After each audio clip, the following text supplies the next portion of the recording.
Welcome friends. நாம் இந்த வீடியோவில் கொடுக்காப்புளி சாப்பிட்றதுனால ஏற்படக்கூடிய நன்மைகள் பற்றி பார்க்கலாம். கொடுக்காப்புளியை கோணப்புளியங்காய், மணிலா புளி, காட்டு ஜிலேபின்னு சொல்லுவோம். இதனுடைய சயின்டிஃபிக் நேம் பித்தசெலோபியம் டெல்ஸ்.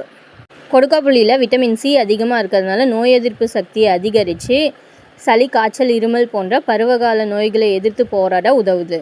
இதில் நார் சத்துக்கள் அதிகமாக இருக்கிறதுனால செரிமானத்தை மேம்படுத்தி மலச்சிக்கலை தடுக்குது.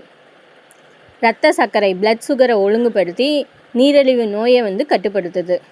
ரெட் பிளட் கார்பசல்ஸ் இரத்த சிவப்பணுக்களின் தொகுப்பை மேம்படுத்தி அதுக்கு தேவையான இரும்பு சத்தை வழங்குது.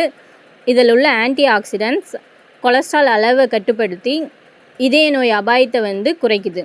Vitamin B1, B2 and vitamin E அதிகமாக இருக்கிறதுனால சருமம் மற்றும் முடி ஆரோக்கியத்தை மேம்படுத்துது. இதில் கலோரிஸ், கார்போஹைட்ரேட்ஸ் அதிகமாக இருக்கிறதுனால உடனடி ஆற்றலை, இன்ஸ்டன்ட் எனர்ஜியை தருது. பாரம்பரியமாக கொடுக்காப்புளியை பல்வலி நிவாரணியாக பயன்படுத்தியிருக்காங்க. இதனுடைய மரப்பட்டையும் பல சாறுகளும் நோய் தொற்றுகள், தோல் அலர்ஜி சிகிச்சை அளிக்க பயன்படுத்தியிருக்காங்க. இது காயம் ஆற உதவும் பண்புகளை கொண்டு இருக்கிறதுனால காயத்தை குணப்படுத்தவும் பயன்படுத்தியிருக்காங்க. நன்றி.